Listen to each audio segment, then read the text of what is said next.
Hey guys, it's Sheena. I'm back in the kitchen today. Tonight is homemade pizza night. I had stuff to make them homemade. I usually make most of mine homemade. My recipe makes enough to make 2 pizzas as far as the crust. So this is half the crust. My other one's already pre-made. So got my round pizza pan here that I will be using. First things first, always wash your hands before you start cooking in the kitchen. That should be a given.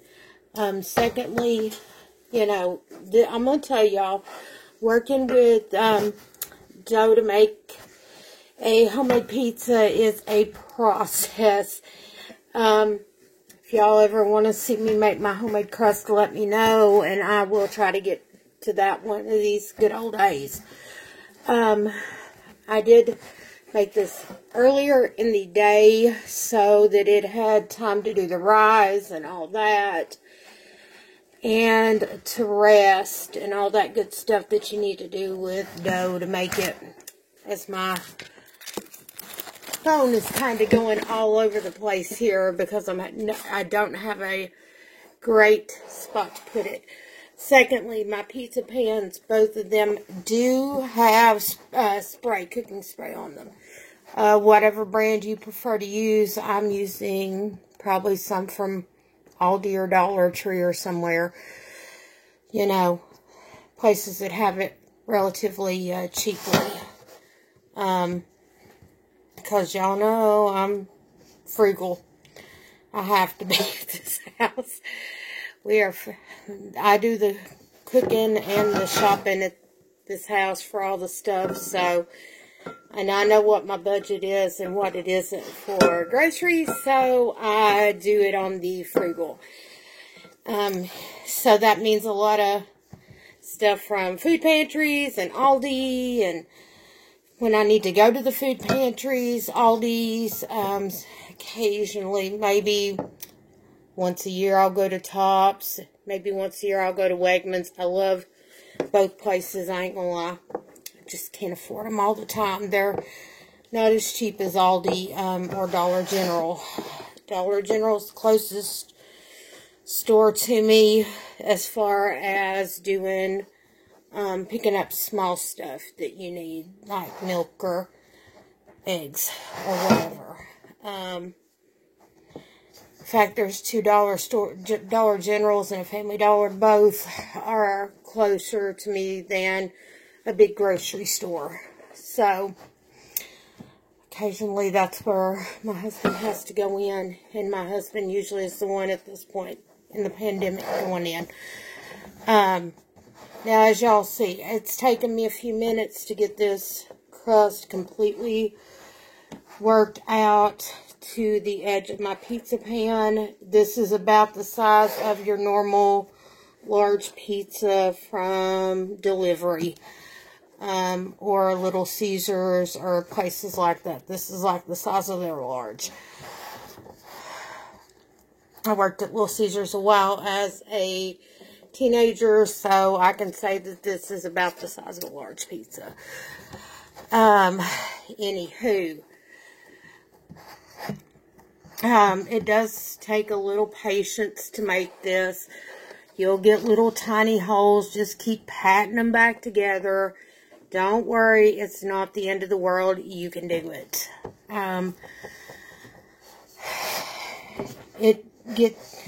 And sometimes some doughs are easier with practice than other days because it's cold and they're a little bit more stiff, which is the case here. It's kind of chilly today. Next thing you're going to need, I've got the crust on here. It is all patted out all the way to the edge, all the way around. Next thing you're going to need to make a pizza. Pizza sauce of some sort. You can use spaghetti sauce.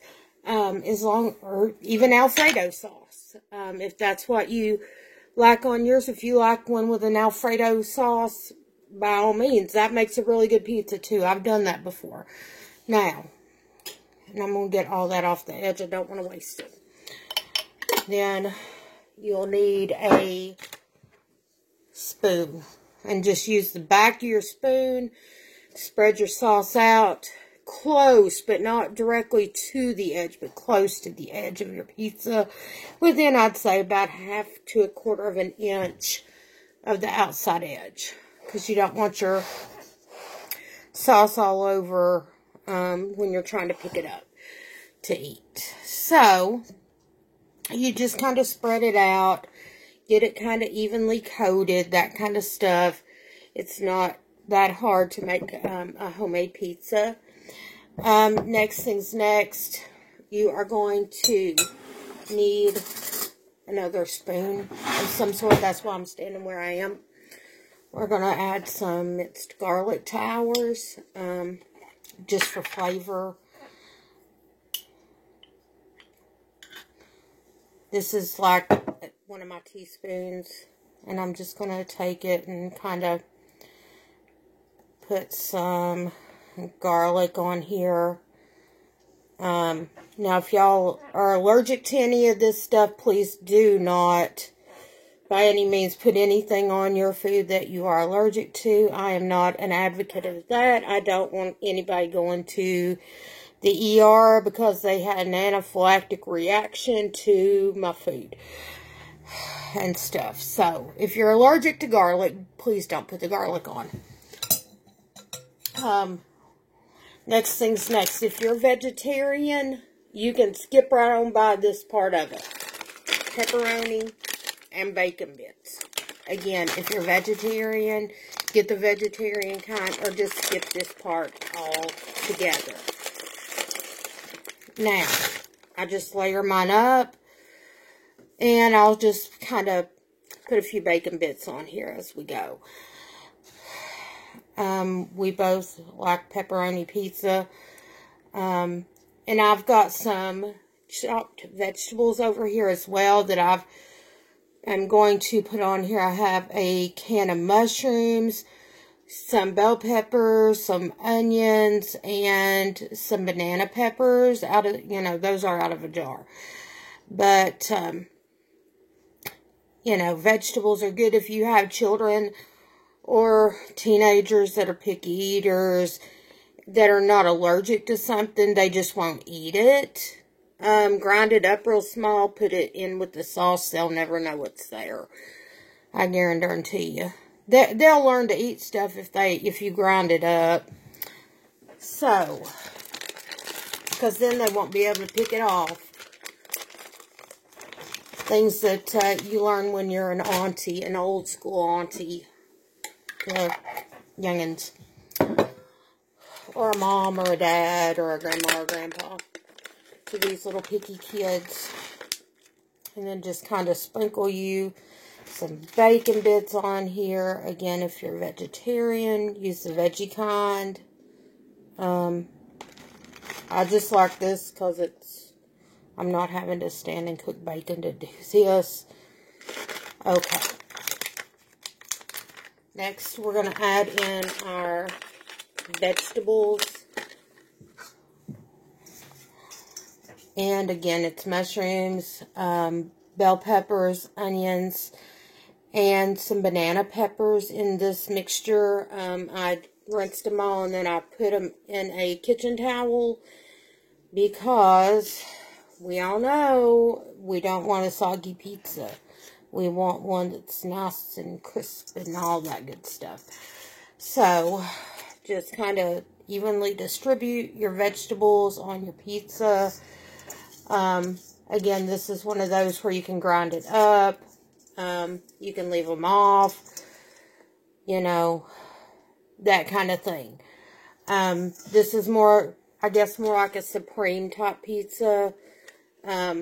So if you like a Supreme, you can always add stuff like, you can, make you up some sausage to put on there as well. We don't prefer sausage on our pizza at my house. That's why there's none on here. Next things after that is your mozzarella. If you have pre-shredded, by all means, go ahead and use that. I do not. I tend to grate my own cheese. I just didn't feel like standing grating cheese today, y'all. Gina's keeping it real. I'm keeping it 100 with you. I don't feel like it. I'm tired.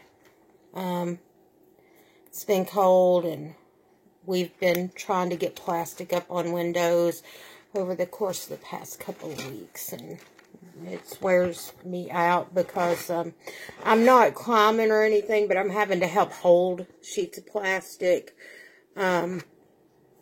because I can't do the climbing and stuff.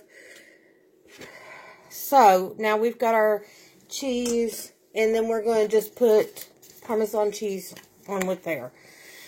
And then we're going to cook it, and on about 400 degrees, 20 minutes or so, roughly, until it kind of gets brown and bubbly. Y'all know what a frozen pizza looks like, surely, or a delivery pizza looks like. So, this is just pizza pandemic style.